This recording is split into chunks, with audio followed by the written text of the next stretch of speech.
The studio lights were blinding, hotter than I remembered from all the rehearsals. My heart pounded against my ribs as I squeezed Delilah's hand and said it out loud for the first time on national television. Yes, I have a wife. Her name is Delilah, and she's the love of my life. The Chicago audience erupted before the words even settled, but my phone on the side table lit up instantly. I glanced down and my stomach dropped. Mom. The one call I had prayed would not come first. I answered without thinking, the live mic still hot. Brynn, Evelyn Carter, what on earth have you done? Her voice cracked through the speaker, loud enough for the whole studio to hear the tremble in it. That single question hung in the air longer than any applause. I could picture her in the small parsonage in Cedar Falls, Iowa, her Bible open on the kitchen table, the same one she had read to me every night until I left for college. Delilah's fingers tightened around mine, steady and warm, but my free hand shook as I tried to keep my on-air smile from cracking. The producer signaled frantically for a commercial break. I muted the phone just long enough to whisper to the camera, "We'll be right back after this," then stepped off the set with Delilah beside me, the roar of the studio fading behind the heavy door. Mom was still on the line. You stood in front of millions of people and told the world you're married to a woman. Your father is sitting here beside me and he can't even speak. The church board is already calling. What am I supposed to tell them? That my daughter, the one I raised to love the Lord, has decided sin is love. Her words weren't angry yet, just broken. The kind of broken that comes from a lifetime of certainty suddenly meeting reality. I leaned against the cool cinderblock wall of the green room, Delilah's arm sliding around my waist. Mom, I'm still the same person. I still love God. I love Delilah too. And we got married 6 months ago in a quiet ceremony, because I was scared to tell you. Delilah stayed silent, letting me speak, but I felt the slight tremble in her body. She had warned me this might happen. Her own parents in California had taken the news with cautious acceptance, but my family was different. My mother wasn't just a pastor's wife. She was the heart of the community, the woman who organized prayer circles and delivered meals to the sick. To her, this wasn't a lifestyle choice. It was a soul in danger. Brynn, honey, the Bible is clear. I've spent 32 years teaching you that truth doesn't bend to feelings. Come home this weekend. We'll talk. Your father and I will pray with you. There's still time to repent. I closed my eyes, the weight of her faith pressing down like the studio lights had moments ago. Delilah kissed my temple softly, a silent promise that whatever came next we faced together. But as I ended the call with a shaky, "I love you, Mom," I already knew the weekend trip home would not be the gentle reconciliation she hoped for. The applause still echoed faintly from the studio monitors, yet all I could hear was the crack in my mother's voice, the sound of everything I had built my life around beginning to fracture. By the time we reached our apartment in Lincoln Park that evening, the internet had exploded. Clips of the announcement were everywhere. Hashtags trending, supportive messages pouring in alongside hateful ones. Delilah made tea while I stared at my phone, scrolling past comments from old high school friends who quoted Leviticus in all caps. She set the mug in front of me and sat close, her blonde curls brushing my shoulder. "You were brave today," she said quietly. "But bravery always costs something.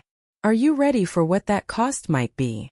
I wanted to say yes, but the image of my mother's face kept flashing behind my eyes.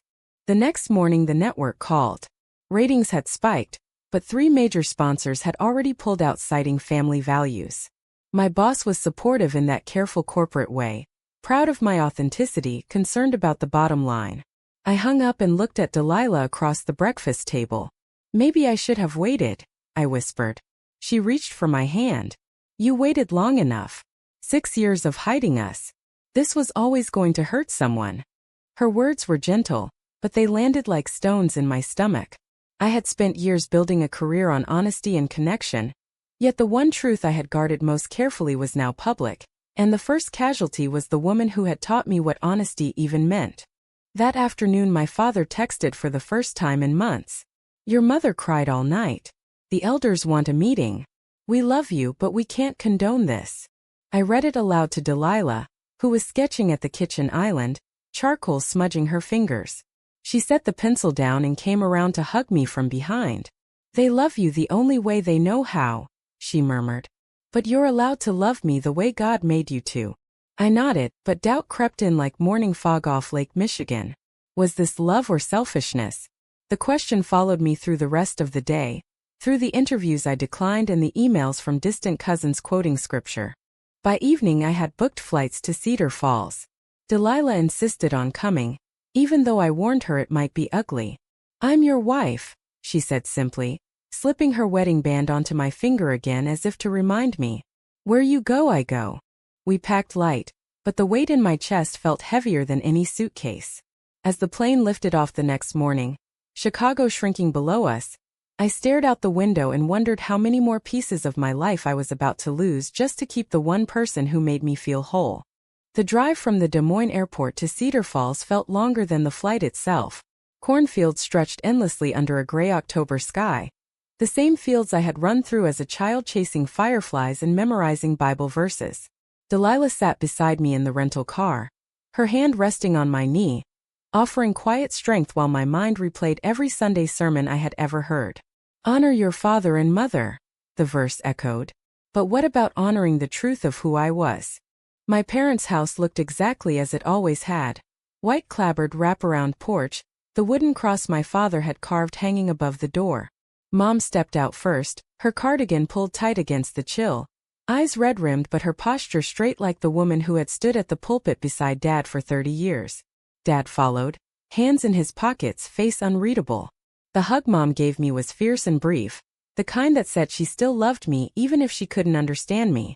When she turned to Delilah, the warmth cooled. Welcome, she said, the word polite but distant. Delilah smiled anyway. The same smile that had won me over at a gallery opening 6 years ago. Inside, the smell of pot roast and fresh bread filled the air. Comfort food for a conversation that promised anything but comfort. We sat at the dining table where I had once colored pictures of Jesus while Mom graded Sunday school papers. Dad cleared his throat. Brynn, we watched the clip. Multiple times. Your mother hasn't slept. Mom's hands trembled as she poured coffee. I keep asking the Lord why He would allow this. You were always so strong in your faith. Youth group leader, mission trips, the whole 9 yards.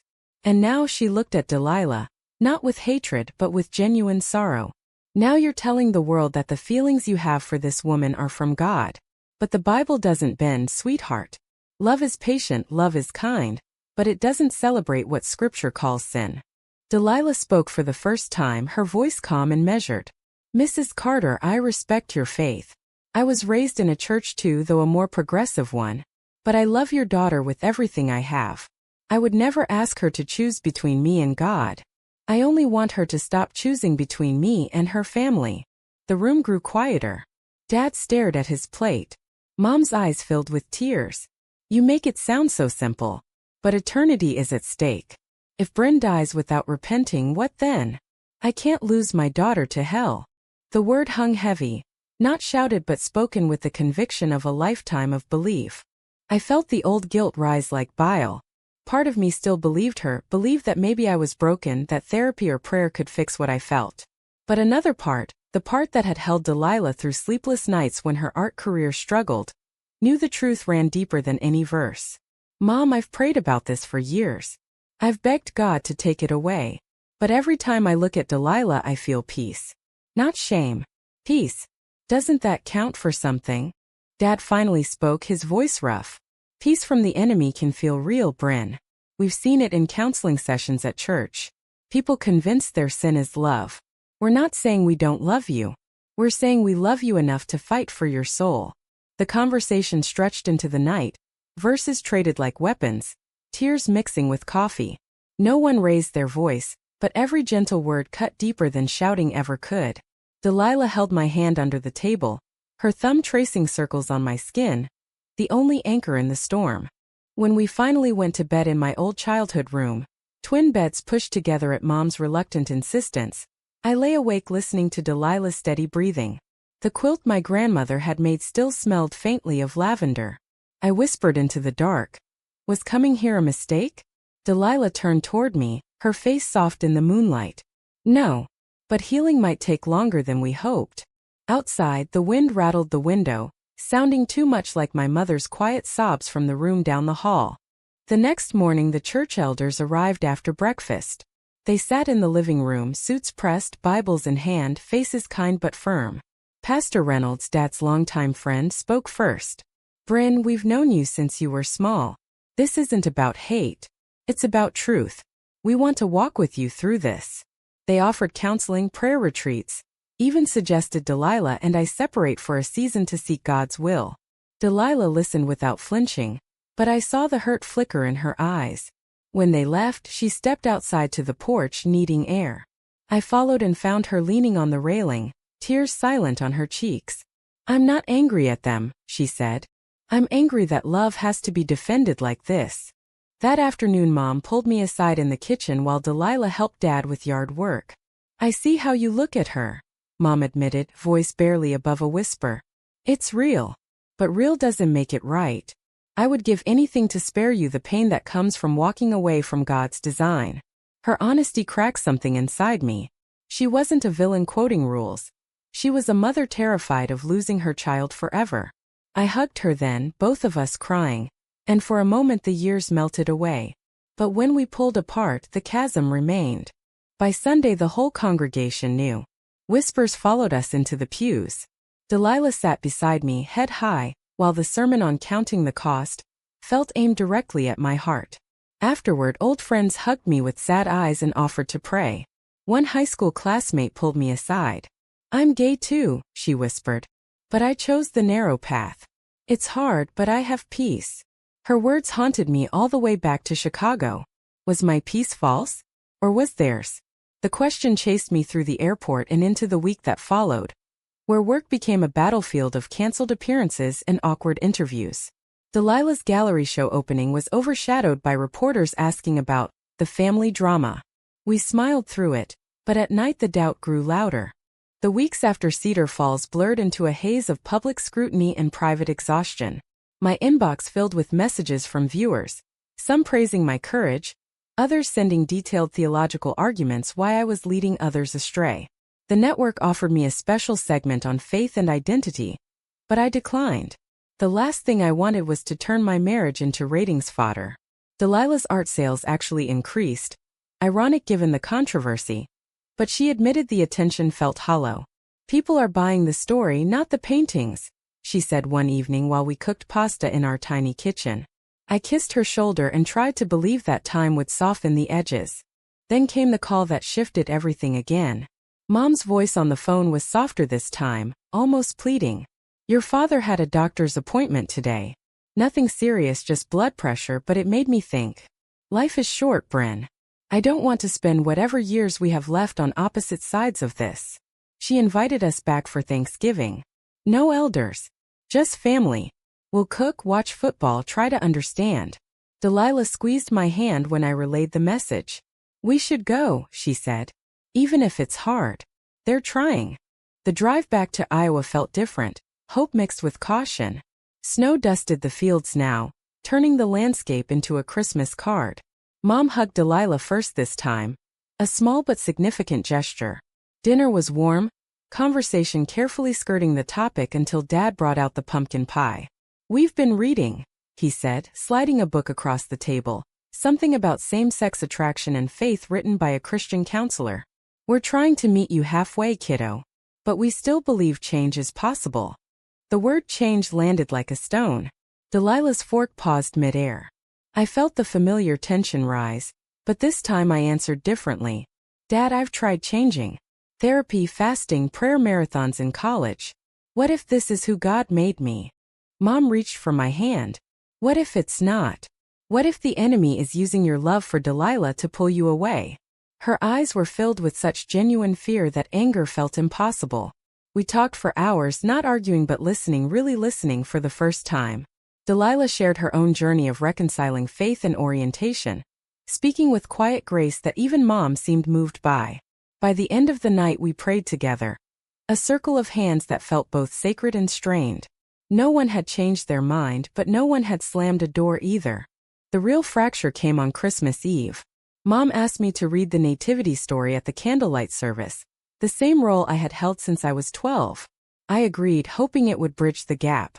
The church was packed, candles flickering, the scent of pine heavy in the air. Delilah sat in the front row, beautiful in a simple green dress. As I read about Mary and Joseph, my voice caught. The story of chosen family, of love defying expectation, suddenly felt personal. After the service, several members approached Delilah with kindness. One older woman even hugged her and whispered, "God's love is bigger than we understand."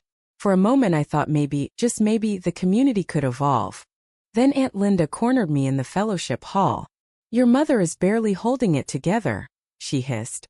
"The deacons are pressuring your father to step down if this continues. You're tearing this family apart, Brynn. Is your happiness worth your father's ministry?" Her words echoed the ones I had whispered to myself at night. Delilah found me afterward, eyes searching mine. "Whatever you decide, I'm with you," she said. But the guilt had already taken root. That night in my childhood bed I cried silently while Delilah slept, wondering if my truth was costing my parents their life's work. January brought snowstorms and silence from Iowa. Mom's texts grew shorter, Dad's calls rarer. Delilah threw herself into a new series of paintings, abstract pieces exploring tension and connection, that critics called her best work yet. I threw myself into the show, interviewing guests about resilience while inside I felt anything but. One night after a particularly brutal social media backlash, I snapped at Delilah over nothing. "Maybe they're right," I said, instantly regretting it. She didn't cry. She just looked at me with the same steady love that had carried us for years. "Then we'll figure it out together. But don't push me away to prove a point." Her grace shamed me more than any sermon. In February, Mom called with news that broke something inside me. "Your father's been asked to take a sabbatical. The board feels the congregation is divided because of us." She didn't say my name, but I heard it. I offered to come home again to speak to the board, to do whatever it took. She refused. "We need time to pray, sweetheart." Space. The word space felt like a door closing softly but firmly. Delilah held me while I sobbed, her arms the only shelter that still felt safe. "I did this," I whispered. "I thought honesty would set us free, but I've only brought pain." She stroked my hair. "You brought truth. Pain was already there, hiding." The following months were a slow unraveling. I declined a major network offer to host a primetime show because the contract required family-friendly optics that now felt impossible. Delilah's parents flew out for a visit, their easy acceptance a painful contrast to my own family's struggle. We laughed and cooked together, but every joyful moment carried the shadow of the empty chair at our table. One quiet Sunday I drove alone to a small progressive church in the city and sat in the back row, tears falling as the pastor spoke of radical love. For the first time I felt seen without shame. Yet when I told Mom about it later, her response was gentle but firm. "I'm glad you're finding peace, but I can't celebrate what I believe is leading you away from the narrow path." The tension peaked in April when Delilah received an offer to exhibit in New York. It meant 3 months away, and for the first time we argued about the future. "I can't keep watching you shrink yourself for them," she said, voice cracking. "I love you, but I need you whole, not torn in half." I didn't have an answer. That night we lay awake listening to rain against the windows, the space between us small but vast. Summer arrived with the kind of heat that made Chicago feel like a furnace. Delilah left for New York in June, her suitcase packed with canvases and hope. We promised nightly video calls, but the distance stretched our already fragile emotions. I filled the empty apartment with work, taking on extra segments and mentoring young producers. Anything to avoid the silence. Mom's calls became weekly check-ins, careful, loving, but always circling back to the same question. "Have you prayed about it?" I had. Every night. The answers never matched what she needed to hear. In July I flew to New York for a long weekend. Delilah met me at the gallery, her face lighting up in a way I hadn't seen since before the announcement. We walked Central Park hand in hand, 2 women among thousands, and for a few hours the world felt simple. She showed me the half-finished pieces inspired by our story, swirls of deep blue and gold representing conflict and grace. "This one is called The Cost of Light," she said, pointing to a canvas where shadows fought against sunrise. I traced the brushstrokes and felt tears rise. "That's us," I whispered. That night in her tiny sublet we talked until dawn, not about faith or family, but about dreams we still shared. For the first time in months I slept without nightmares. The illusion shattered when I returned to Chicago and found a letter from the church in my mailbox. It was from Mom, handwritten on the familiar stationery with the little cross embossed at the top. We've decided to step away from full-time ministry for a season. Your father says it's time to focus on healing our family. We love you more than our calling, Brynn.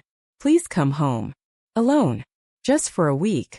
Let us show you the life we believe God still has for you. The alone cut deepest. I read it to Delilah over video that night. Her face tightened, but she only said, "Do what you need to do. I'll be here when you get back." I went. The house felt smaller, the cross above the door heavier. Mom had baked my favorite cinnamon rolls. Dad had mowed the lawn in neat stripes like always. They didn't push at first. We gardened, watched old movies, spoke of safe topics. On the third night Dad took me fishing at the same pond where he had taught me to cast. "I've been angry," he admitted, staring at the water. "Not at you, at the situation. I always pictured walking you down the aisle to a good Christian man. Grandkids running around the yard. But mostly I'm scared. Scared I failed you somehow." His vulnerability broke me. I hugged him on the dock, both of us crying while the sun set. "You didn't fail me, Dad. You taught me to seek truth. This is my truth." He nodded, but I saw the defeat in his eyes. Mom's turn came the next morning over coffee. "I've been reading books from both sides," she confessed. "Some authors say orientation is fixed. Others say it's a choice. I don't know what to believe anymore. But I know I love you. And I know I can't affirm what I still believe is wrong." We sat in silence for a long time. Then she asked the question I had dreaded most. "If Delilah asked you to choose between her and us, what would you do?" I had no answer.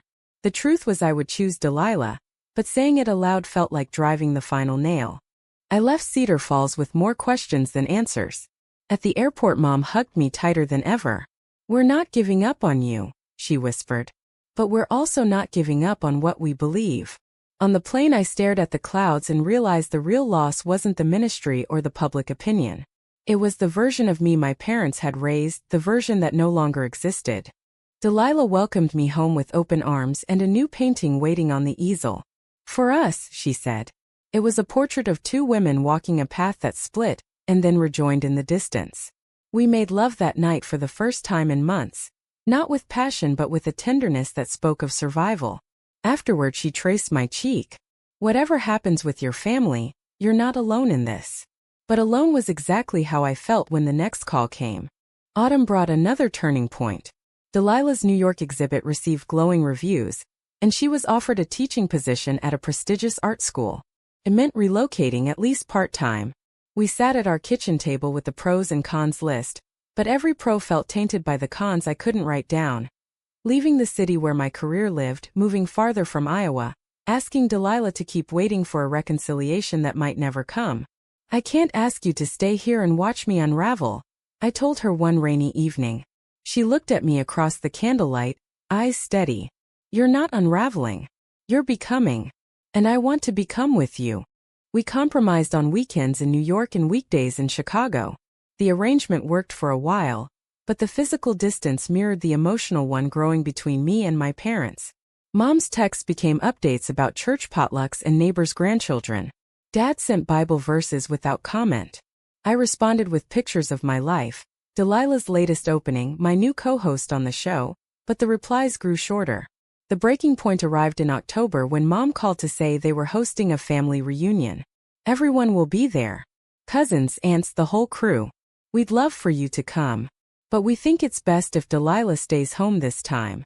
Just until things settle." The request landed like a slap. Delilah was in New York, but I told her immediately. "Go without me," she said quietly. "I don't want to be the reason you miss your family." Her generosity only made the guilt sharper. I flew to Iowa alone, the plane ride filled with dread. The reunion was loud and loving, kids running, stories shared, pies cooling on windowsills. But every conversation carried an undercurrent. Aunt Linda pulled me aside again. "Your mother looks 10 years older. When are you going to put this behind you?" My cousin Sarah, who had once been my closest confidant, hugged me and whispered, "I miss the old Brynn, the one who knew right from wrong." That night I sat on the porch swing with Mom. Fireflies danced in the yard like they had when I was little. "I'm losing them," she said, voice breaking. "The church, the respect, the life we built. All because I can't turn my back on you." Her pain was real, and for the first time I saw the cost from her side. Not judgment but sacrifice. I cried with her, the swing creaking under our shared weight. "I never wanted this for you," I whispered. She held me like I was still her little girl. "And I never wanted this for you. But here we are." I left the reunion early, driving straight to the airport without saying goodbye to everyone. On the flight home I made a decision that felt both right and devastating. I would stop trying to force reconciliation on their terms. I would live my life openly with Delilah and let the chips fall. When I told Delilah that night, she listened without interrupting. Then she asked the question I had avoided for months. What if they never accept us? I had no answer. The holidays passed in quiet separation. We hosted a small Friendsgiving in Chicago with Delilah's parents and a few chosen family members. The laughter was genuine, the love real, but the empty space where my parents should have been ached. Mom sent a card with a single Bible verse. "Train up a child in the way he should go." I cried in the bathroom so Delilah wouldn't see. Winter brought the hardest conversation yet. Delilah sat me down after New Year's. "I love you more than anything, but I can't keep watching you punish yourself for choosing me. You need to decide what life you want fully, with or without their approval." Her words weren't an ultimatum, but they felt like one.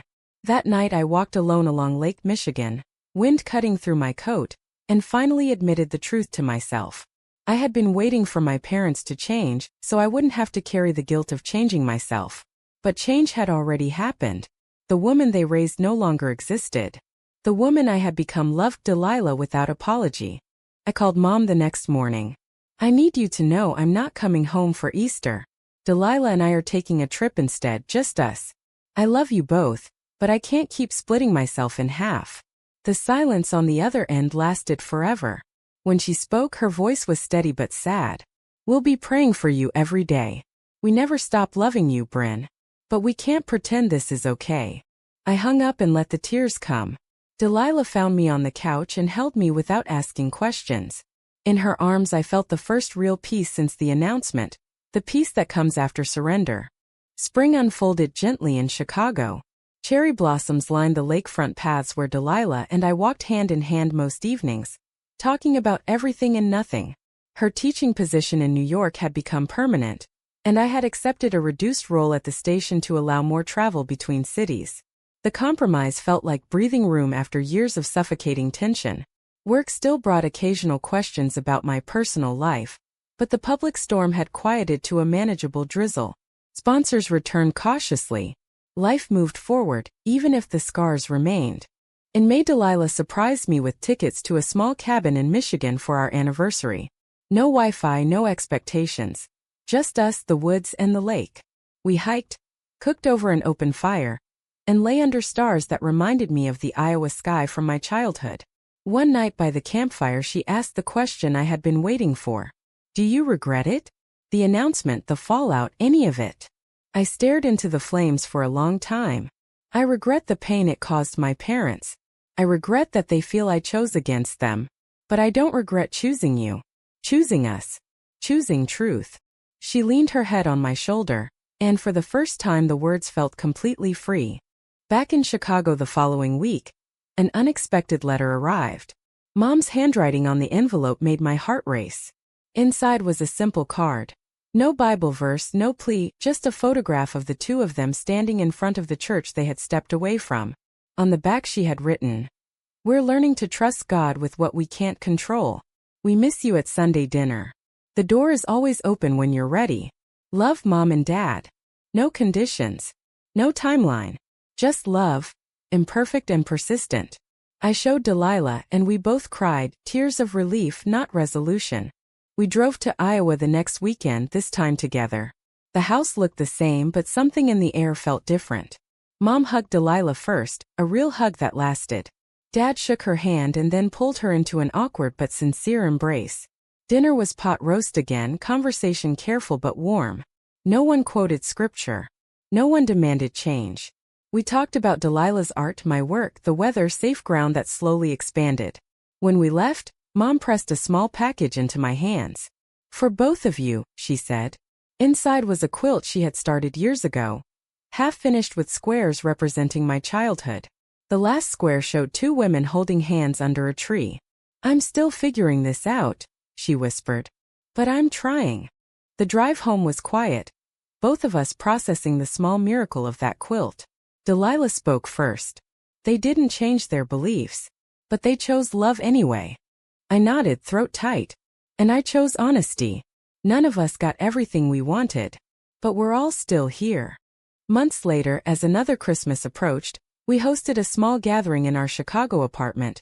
Delilah's parents, a few close friends, and for the first time, my parents.